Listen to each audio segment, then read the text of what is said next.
Hello dear students, स्वागत है आप सभी का फिर से आपके अपने इस यूट्यूब चैनल पर। उम्मीद है आप सभी लोग अच्छे होंगे और बेहतरीन तरीके से अपनी पढ़ाई कर रहे होंगे।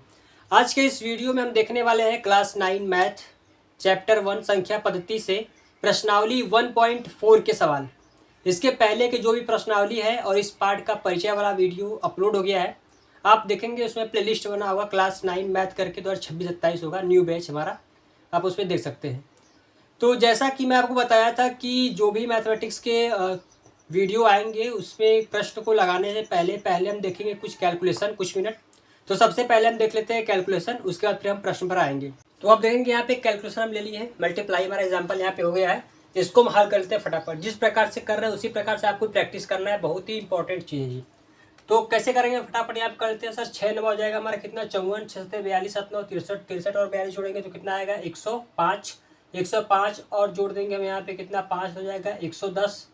110 का हमारा हो जाएगा 0। फिर इसके बाद 6 48, 7 7 49, 49 और 48 जोड़ेंगे सर तो कितना आएगा हमारा 49, यानी 50 50 होता 100 होता है, एक यानी 3 कम है यानी 97। ठीक है। और यहाँ पे आता है 11 था तो हो जाएगा हमारा 108।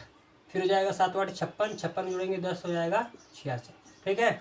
नेक्स्ट हमारा इसको करते हैं 7 9 63 हो जाएगा। फिर 7 8 56, 5 9 45, 45 56 जोड़ेंगे सर 101। और यहाँ पे कितना था 6 107 हो जाएगा। फिर 7 5 35, 5 8 40, 40 35 जोड़ेंगे सर तो हो जाएगा हमारा कितना 75। 75 और 10 जोड़ेंगे कितना हो जाएगा 85। ठीक है। फिर 5 5 25, 25 में जोड़ देंगे हम कितना 8, तो 8 हमारा जोड़ देंगे 25 में तो जाएगा कितना 33। ठीक, ये जाएगा हमारा यहाँ पे आंसर। नेक्स्ट हमारा इसको भी कर लेते हैं। 9 8 हो जाएगा 72। फिर 9 6 54, 8 7 56, 56 56 112, 2 कम यानी 110। 110 और 7 117। ठीक है। फिर 9 9 81, 7 6 42, 42 और 81 जोड़ देंगे सर तो कितना आएगा 42 और 81 यानी 100 हो जाएगा हमारा कितना 123। ठीक है। और यहाँ पे था 17, 123 में 11 जोड़ देंगे तो हमारा आ जाएगा 132, 134। ठीक। फिर इसको 7 9 63, 63 में जोड़ देंगे 13 तो हो जाएगा हमारा कितना 76। ठीक, ये जाएगा हमारा आंसर। इस प्रकार से आपको करना है। नेक्स्ट हमारा क्या है 6 7 42 है। फिर 6 8 48, 9 7 63, 63 और 48 जोड़ देंगे सर तो 63 48 जोड़ेंगे तो 111, 111 और 4 जाएगा 115, 9 9 8 72, 72 में 11 जोड़ेंगे तो आएगा कितना 83। ठीक। तो अब आखिरी वाला है पॉइंट वाला, इसको भी करते कोई दिक्कत नहीं है, इसी प्रकार से होगा।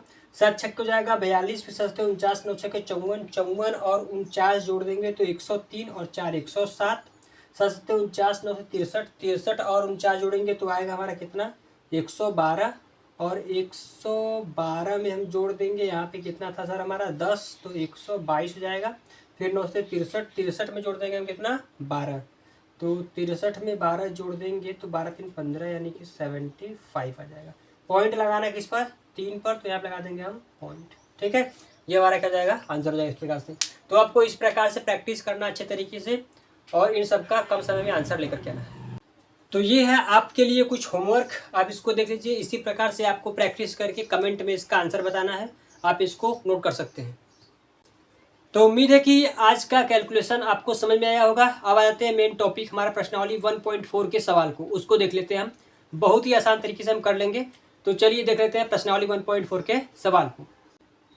तो देखिए प्रश्नावली 1.4 से पहला सवाल बोर्ड पर लिख दिए हैं। सवाल क्या है, बताइए नीचे दी गई संख्याओं में कौन कौन परिमेय है और कौन कौन अपरिमेय है। ठीक है। यहाँ पे पहले सवाल में 5 सवाल है, पांचों को लिख दिए। बहुत ही आसान सवाल है, कुछ नहीं करना है। यहाँ पे देखेंगे आप परिमेय लिख दिए हैं, अपरिमेय लिख दिए हैं। जो परिमेय है उसको परिमेय में, जो अपरिमेय उसको अपरिमेय में समझा करके आपको लिखेंगे। ठीक है। अब देख लेते हैं, आप देखिए ध्यान से। इससे पहले मैं आपको बता दूं, जब कभी भी परिमेय संख्या हो, ठीक है, क्या हो परिमेय संख्या हो, इस परिमेय संख्या में या तो अपरिमेय जोड़ा जा रहा हो, ठीक है, या तो इसमें अपरिमेय घटाया जा रहा हो, ठीक है, या तो इसमें अपरिमेय से गुणा किया जा रहा हो, या तो अपरिमेय से भाग किया जा रहा हो। ठीक है। संख्या क्या आएगी सर अपरिमेय आएगी, ये आपको बात याद रखना है। ठीक है ना, ये आपको बात याद रखना है कि परिमेय संख्या में अपरिमेय जोड़िए या परिमेय में से अपरिमेय घटाइए, परिमेय में से अपरिमेय गुणा करिए या परिमेय से अपरिमेय भाग करिए, क्या आएगा हमारा अपरिमेय संख्या ही आएगा सर। ये आपको बात याद रखना है, बहुत ही इंपॉर्टेंट चीज़ है। ठीक है। अब आते हैं इस पर। ये 2 क्या है तो आप कहेंगे परिमेय है, रेशनल नंबर है, परिमेय है। और √5 क्या है अपरिमेय संख्या, बहुत पहले सिद्ध कर चुके हैं और वैसे भी ये √5 अपरिमेय है ही। ठीक है। तो देखिए परिमेय में अपरिमेय घटाया जा रहा है, परिमेय में अपरिमेय घटाया जा रहा है, संख्या क्या आएगी सर अपरिमेय। तो हम यहाँ लिख देंगे आसान तरीके से कि 2 माइनस का रूट 5 क्या है अपरिमेय, ठीक, कॉमा। आगे बढ़ते हैं, 3 प्लस रूट 23 माइनस रूट 23, इसको हल कर लेते हैं, इसको हल करके देखते हैं क्या आएगा। 3 प्लस रूट 23 ब्रैकेट हटा देंगे, माइनस का रूट 23, ये प्लस ये माइनस कट जाएगा, बचेगा क्या 3। ये क्या है हमारा परिमेय है, तो हम यहाँ पे लिख देंगे परिमेय में, क्या लिख देंगे हम इसको परिमेय में, 3 प्लस रूट 23 माइनस का रूट 23 रूट ब्रैकेट के बाहर, ठीक है। इसको मिटाते रहे, इसको अगर आपने नोट कर लिया होगा तो।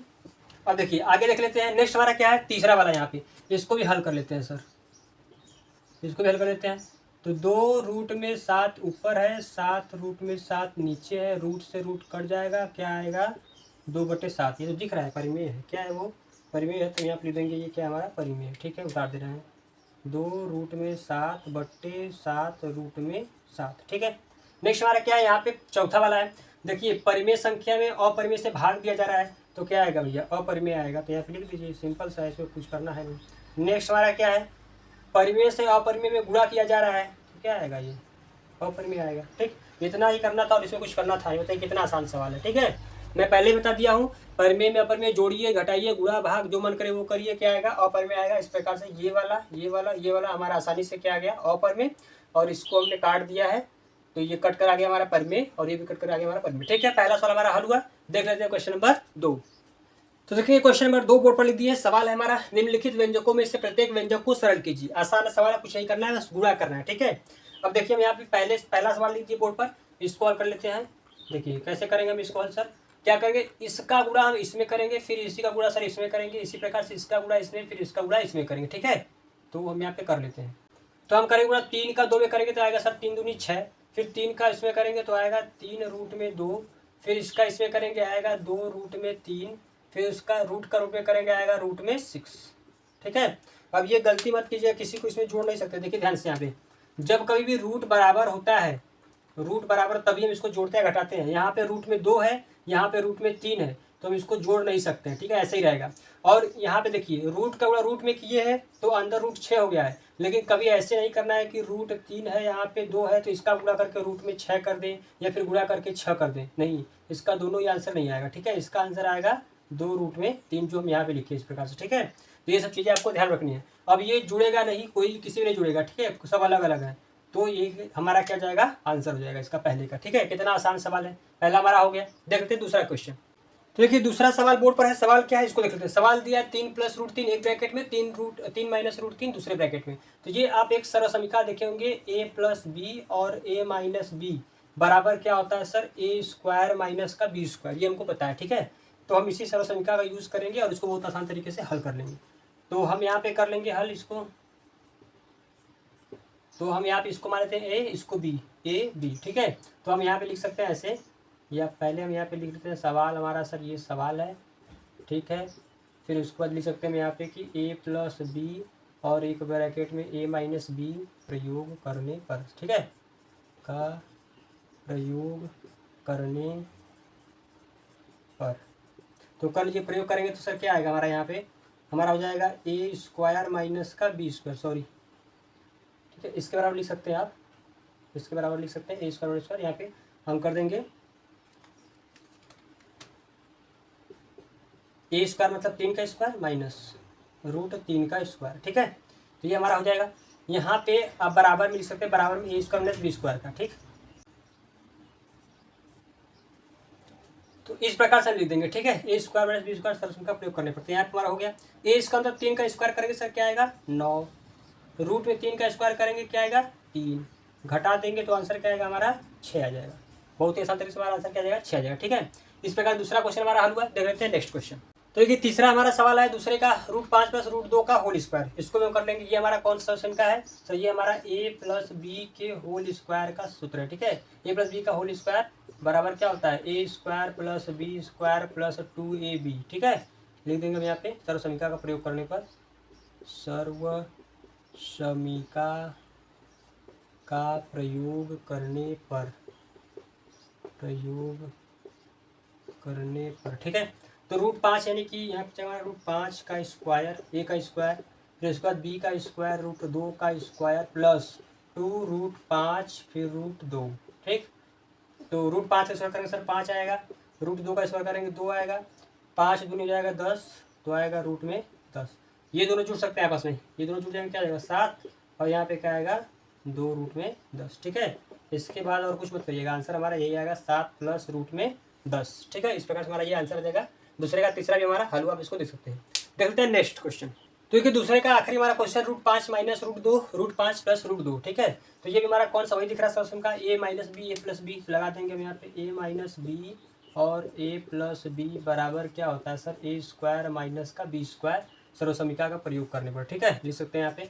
उसका यहाँ पे कर देंगे हम, तो लिख हो जाएगा हमारा √5 का स्क्वायर माइनस √2 का स्क्वायर, √5 का स्क्वायर करेंगे 5, √2 का स्क्वायर करेंगे 2, घटा देंगे तो बराबर क्या आएगा, आंसर हमारा 3 आएगा। ठीक है, तो आप इस प्रकार से यहाँ पे कर सकते हैं इसको। बहुत ही आसान सवाल था, कुछ था इसमें। ठीक, आप यहाँ पे देख सकते हैं। तो क्वेश्चन नंबर 2 हमारा हल हुआ। देख लेते हैं नेक्स्ट क्वेश्चन।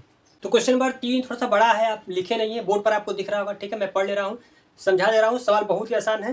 ठीक है, कोई इसमें दिक्कत है नहीं। देखिए सवाल बोल रहा है कि आपको याद होगा कि पाई को एक वृत्त की परिधि मान लीजिए c और उसके व्यास मान लीजिए d के अनुपात से परिभाषित किया जाता है, अर्थात पाई बराबर c/d है। यह इस तथ्य का अंतर्विरोध करता हुआ प्रतीत होता है कि पाई अपरिमेय है। इस अंतर विरोध का निराकरण आप किस प्रकार करेंगे। ठीक है, पढ़ लिया हूँ क्वेश्चन, आपको समझा दे रहा हूँ अच्छी तरीके से। देखिए सवाल ये बहुत ही आसान है, सवाल ये कभी भी आता नहीं एग्जाम में। ठीक है, बस सिर्फ आपके नॉलेज के लिए पूछ लिया है। तो पहले बना लेते हैं एक वृत्त हम इस प्रकार से।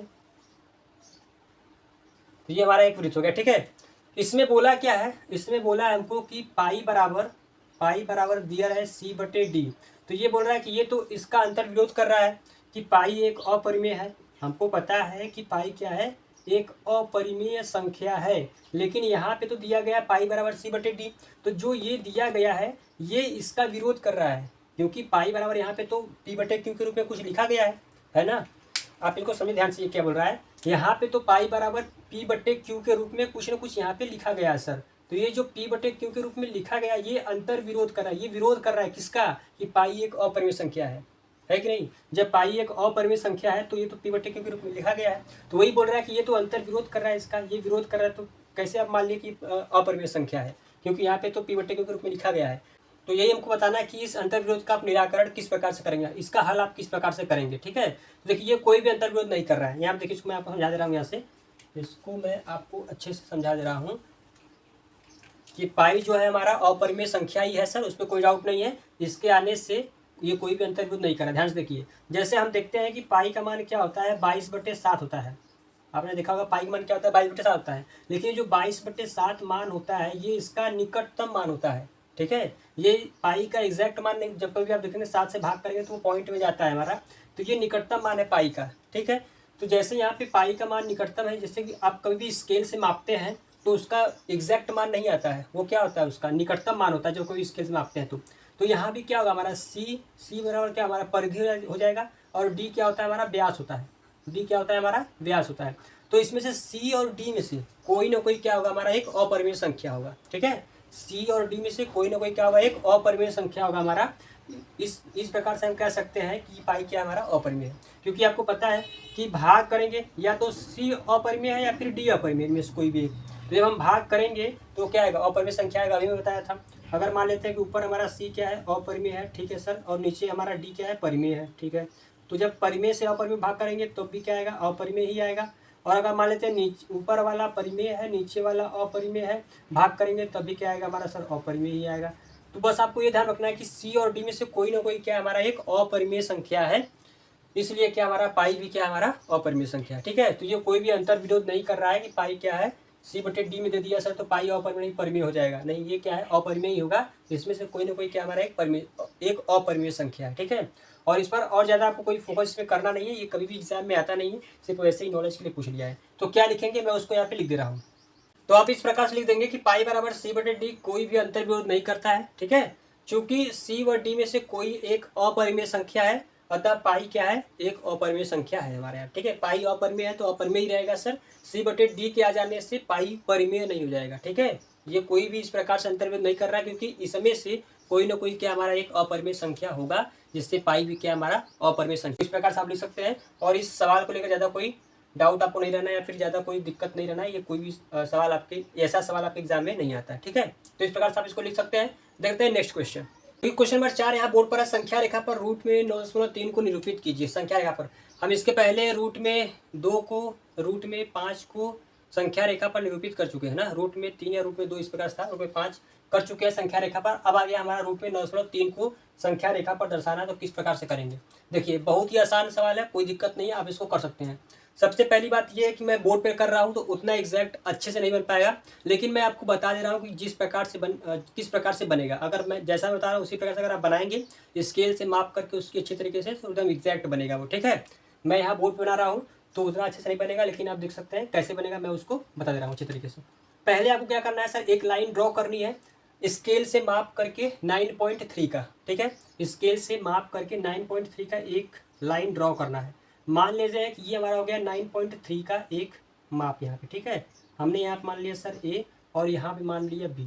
ये कितना है दूरी, पूरा हमारा 9.3 है, स्केल से माप करके हमने ये कर लिया, ठीक।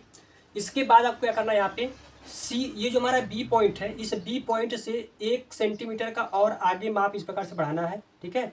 इससे 1 सेंटीमीटर और आगे बढ़ाना है सर, और जहाँ तक बढ़ाएंगे इसका नाम रख देंगे सी। ये कितनी दूरी है इसकी, इसकी दूरी है 1 सेंटीमीटर। मैं यहाँ पे सब लिख दे रहा हूँ, आप इसको देख सकते हैं, ठीक है। ये हमारा 9.3 था, कहाँ से कहाँ तक सर, यहाँ से यहाँ तक, ठीक है। मैं सबको लिख दे रहा हूँ इस प्रकार से, आप देख सकते हैं। ये हमारा 9.3 है और कितना बढ़ाया है, 1 सेंटीमीटर बढ़ाया है, ठीक। यहाँ से समझ आ गया। अब इसके बाद क्या करना है, आपको प्रकार लेना है, कंपास लेना है, आपको लड़ा प्रकार लेना है। उसका नोक रखना है यहाँ पे सी पर, ठीक है। सी से या फिर ए से, कहीं से भी, सी से और ए से कहीं से भी रख सकते हैं। उसका नोक रखना है और आधे से ज़्यादा दूरी करके आपको यहाँ पे चाप काटना है ऊपर, ठीक है, इस प्रकार से ऐसे, ठीक है। उसी प्रकार से यहाँ पर भी रख करके इस प्रकार से आपको चाप काटना ऊपर और नीचे दोनों तरफ, ठीक है सर, इस प्रकार से ऐसे, ठीक है। जहाँ से ये कट रहा है इसको आप इस प्रकार से मिला देंगे, ठीक है। मैं अभी आपको बताया हूँ कि मैं बोर्ड पे बना रहा हूँ सर, थोड़ा सा दिक्कत होगा, ठीक। आप इसको सही से बनाएंगे अगर इस पर, तो मान लेते हैं इस प्रकार से हमारे यहाँ पे काट रहा है, ठीक है।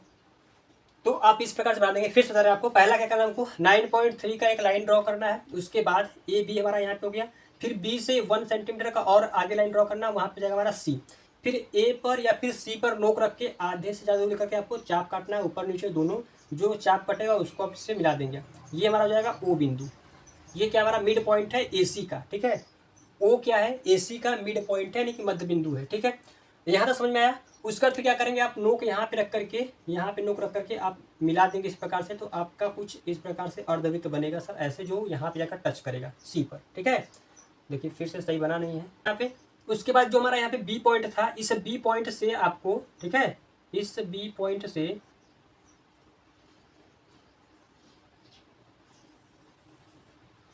पॉइंट से क्या करना है, हमको चांदा रखना है और उससे बनाना 90 अंश का कोण।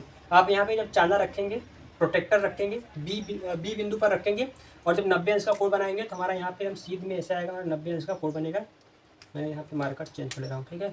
आपको बनाना सर कितने का, 90 अंश का कोण, ठीक है, इस प्रकार से ऐसे, ठीक। ये हमारा 90 डिग्री का कोण बन गया। और उसकी ऊंचाई कहाँ तक रखनी, जो हमारा ये अर्धवृत्त बना है यहीं तक रखना है, ठीक है। तो उसके बाद फिर क्या करना है हमको, अब बी से यहाँ पे जो भी मिला, मान लेते हैं यहाँ पे हम इसका नाम ई रख लेते हैं, ठीक है। बी से ई की दूरी लेकर के, प्रकार से बी से ई की दूरी लेकर के, अब क्या करें, जो लाइन हमारा है इसको आप और आगे इस पर बढ़ा सकते हैं, कोई दिक्कत नहीं, ठीक है। ऐसे बढ़ा दीजिए। बी से ई की दूरी लेकर के, प्रकार से यहाँ पे नोक रख करके, इसका नोक यहाँ पे रख करके पेंसिल से आप इस प्रकार से चाप काटेंगे ऐसे, तो कुछ इस प्रकार से चाप कटेगा, ठीक है। सही से कट नहीं रहा है, आप देख सकते हैं, मैं आपको पहले ही बता दिया हूँ, ठीक, इस प्रकार से, ठीक। तो यहाँ पे जो भी हमारा कट रहा है, आप यहाँ पे नाम रख सकते हैं, मान लेते हैं यहाँ पे एफ रख दे रहे हैं, ठीक है। अब यहाँ से जो बी से एफ की जो दूरी है सर, बी से एफ की जो दूरी है, यही क्या हो जाएगी हमारी 9.3 हो जाएगी, ठीक है। बी से एफ की दूरी क्या होगी, 9.3 होगी, क्योंकि ये हमारा क्या था, ये हमारा 9.3 था। तो आप यहाँ देख सकते हैं ये हमारा हो जाएगा 9.3। तो इतना ही दूरी है, तो ये चाप काटेंगे तो हमारे यहाँ से तक ये क्या जाएगा, हमारा 9.3 हो जाएगा। बी से एफ की दूरी क्या होगी, 9.3, रूट में होगी 9.3, ठीक है। रूट में 9.3 हो जाएगी। तो यही आपको बनाना था, इस प्रकार से चित्र आपको बनाना था और कोई दिक्कत था नहीं, ठीक। तो आप इसको एक बार फिर से देख लीजिए, मैं कहता रहा हूँ, आप अगर पेज पर बनाएंगे अच्छे से, स्केल से माप करके बनाएंगे, प्रकार से, कंपास से बनाएंगे, प्रोटेक्टर से बनाएंगे, अच्छा बनेगा, सही से बन जाएगा। पहले क्या करना है आपको, ए से बी की दूरी क्या रखनी है सर, 9.3 रखनी है। फिर बी से सी तक 1 सेंटीमीटर और बढ़ाना है। फिर बिंदु ए से या फिर बिंदु सी से प्रकार लेकर के, नोक रख करके आधा से ज़्यादा दूरी लेकर के हमको काटना है, चाप काटना है। क्यों ऐसा करना है? क्योंकि ये जो हमारा है मिड पॉइंट मिलेगा, AC का मध्य बिंदु मिल जाएगा हमारे यहाँ तक। उसके बाद फिर इतनी दूरी रख करके हमको क्या करनी है, इस मिड पॉइंट का दूरी रख करके यहाँ से हमको बनाना है एक अर्धवृत्त, ठीक है। जहाँ पे ये मध्य बिंदु हमारा यहाँ से मिला है, इसका दूरी लेकर के प्रकार से आप यहाँ पे रखिए या फिर यहाँ पे रखिए, बनाएंगे अर्धवृत्त बन जाएगा। उसके बाद बिंदु बी से आपको क्या करना है, बिंदु बी से बनाना है 90 डिग्री का एंगल, और इसकी ऊंचाई रखनी है सिर्फ यहीं तक जो हमारा ये अर्धवृत्त बना है। उसके बाद आप बी से ई की दूरी लेकर के यहाँ से चाप काटेंगे, तो हमारा जहाँ पे ये कटेगा ये हमारा एक रेखा पर क्या जाएगा, 9.3 का निरूपित हमारा इस प्रकार से हो जाएगा, ठीक है। तो आप इसको देख सकते हैं। यही था क्वेश्चन नंबर 4। उम्मीद है आपको समझ में आया होगा। देख लेते हैं नेक्स्ट क्वेश्चन। तो देख लीजिए प्रश्नावली 1.4 का आखिरी सवाल है, क्वेश्चन नंबर 5। इसको देख लेते हैं। निम्नलिखित के हरों का परिमेयीकरण कीजिए, ठीक है। परिमेयीकरण करना बहुत ही आसान है, देखिए कर लेंगे हम यहाँ से आसान तरीके से। परिमेयीकरण करना क्या होता है सर, मैं आपको बता दे रहा हूँ, ध्यान से देखिए। यहाँ से पहले जो भी हमारा हर होता है, जो नीचे हमारा संख्या होता है, हर होता है, इसी का हम ऊपर नीचे गुणा करते हैं, ठीक है। इसी हर का हम ऊपर नीचे क्या करते हैं, गुणा करते हैं, ठीक। अंश में भी और हर में भी ऊपर नीचे। इसमें दिक्कत एक और क्या होती है, जैसे यहाँ पर अगर मानते हैं 3 प्लस ऐसे है, रूट में 3 है, तो हम जब गुणा करने जाएंगे तो ऊपर भी हमारी संख्या वही रहेगी क्योंकि हर है, ठीक है।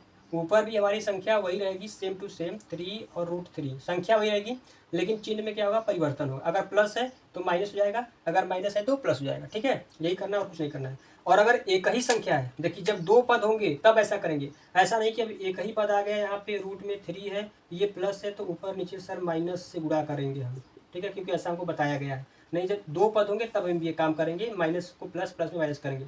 लेकिन यहाँ पे जब एक ही तब प्लस का प्लस में ही गुणा करेंगे, ठीक है। ये बात समझ आई आपको। तो हम यहाँ से हल कर लेते हैं इसको। तो देख लेते हैं पहला हमारा यहाँ क्या, 1/√7, ऊपर नीचे सर हम √7 से गुणा करेंगे।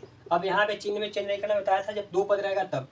तो 1 का √7 गुणा करेंगे तो क्या आएगा, रूट में 7, रूट का गुणा रूट में करेंगे तो ये पूरा हो जाएगा 7। तो आंसर आ जाएगा हमारा √7/7, ठीक। पहला होगा हमारा परिमेयीकरण। दूसरा करना है, इसको भी कर लेते हैं, इसी प्रकार से करना है आसान तरीके से। 1/√7 माइनस √6 गुणा करना है, तो √7 ऊपर रहेगा, √6 भी रहेगा, और नीचे भी √7 रहेगा, रूट में 6 रहेगा, ठीक है। अब यहाँ पे चिन्ह माइनस है तो ऊपर भी प्लस, नीचे भी प्लस, ठीक, क्योंकि 2 पद। अब इसका गुणा इसमें करेंगे, 1 में गुणा करिए, वही चीज़ आएगा जो हमारा है, सेम टू सेम, ठीक है। अब नीचे यहाँ पे a - b a + b हो गया, तो a - b a + b sir समझा कर जाएगा a² - b², यानी कि √7 का स्क्वायर माइनस √6 का स्क्वायर। तो रूट ऊपर वाला हमारा सेम टू सेम वही रहेगा, उसमें तो कोई दिक्कत नहीं होगा। 7 का स्क्वायर, √7 का करेंगे तो 7 आएगा, 6 का करेंगे तो 6 आएगा, घटा देंगे 1 आएगा, जो हमारा फाइनल में आंसर आएगा √7 प्लस रूट में 6। नीचे 1 का तो कोई दिक्कत है नहीं, 1 होगा नहीं हमारा, हर में तो 1 नहीं लिखते हैं, तो हमारा ये आंसर आ जाएगा √7 प्लस रूट में 6, इस प्रकार से, ठीक है। तो क्वेश्चन नंबर 5 का 2 सवाल हल हुआ, देख लेते हैं 2 और। तो देखिए 2 क्वेश्चन और बोर्ड पर लिख दिया है। सवाल हमारा तीसरा है, 1/√5 प्लस √2, इसको भी इसी प्रकार से हम हल कर लेंगे सर, कोई दिक्कत है नहीं। इसको जैसे पहले वैसे लिखेंगे, ठीक है। अब क्या करेंगे, गुणा करेंगे, ऊपर भी हमारा संख्या तो वही रहेगा, संख्या में कोई दिक्कत परेशानी नहीं, संख्या हमारी वही रहेगी, ठीक है। देखिए इसलिए मैं पहले आपको इस प्रकार लिख के दिखा दे रहा हूँ। अब प्लस है, चिन्ह क्या आएगा, माइनस दोनों जगह। 1 का गुणा करेंगे, वापस से हमारी संख्या वही आएगी, कोई दिक्कत नहीं होगा। अब यहाँ से a + b a - b यानी कि √5 का स्क्वायर और √2 का स्क्वायर कर देंगे यहाँ पे, ठीक है। तो ये ऊपर वाली संख्या हमारी वही रहेगी, उसमें कोई दिक्कत नहीं होगा। और यहाँ पे √5 का स्क्वायर करेंगे आएगा 5, 2 का करेंगे आएगा 2। तो हमारा फाइनल में जो आंसर आएगा √5 माइनस √2, घटा देंगे तो आएगा नीचे 3, ठीक है। तो ये क्या जाएगा, हमारा आंसर आ जाएगा। क्वेश्चन नंबर 3 हमारा इस प्रकार से हल हो जाएगा, ठीक है। देख लेते हैं अब आखिरी क्वेश्चन नंबर 4। तो इसको भी इसी प्रकार से हम हल कर लेंगे। तो 1/√7 माइनस का √2, ठीक है। गुणा करेंगे तो ऊपर नीचे वही संख्या फिर से रहेगी, चिन्ह चेंज करेंगे सर, 2 प्लस कर देंगे, तो ऊपर नीचे प्लस। ऊपर गुणा करेंगे तो हमारा आएगा √7 प्लस का 2, और नीचे a - b a + b हो गया, ठीक है। a - b और क्या हो गया, a + b हो गया। तो √7 का स्क्वायर करेंगे हम, माइनस 2 का स्क्वायर करेंगे, तो √7 ऊपर तो हमारा वही रहेगा, √7 का स्क्वायर करेंगे 7, और 2 का करेंगे स्क्वायर 4। तो आंसर हमारा फाइनल में आएगा 7 में से 4 हटाएंगे बचेगा 3, ठीक है। √7 + 2/3, इस प्रकार से हमारा आंसर हो जाएगा। तो इस प्रकार से क्वेश्चन 5 हमारा हल हुआ, आप इसको देख सकते हैं। तो ये था आज का हमारा वीडियो, जिसमें हमने आपको प्रश्नावली 1.4 के सभी सवाल को अच्छे तरीके से बताया है। उम्मीद है आपको समझ में आया होगा। और शुरू में कुछ कैलकुलेशन दिए और उसको उसमें होमवर्क भी दिए आपको, तो उस होमवर्क को आप कमेंट में ज़रूर बताइएगा। मिलते हैं नेक्स्ट वीडियो में नेक्स्ट प्रश्नावली को लेकर के। तब तक के लिए bye bye, take care. Thank you so much for watching this video.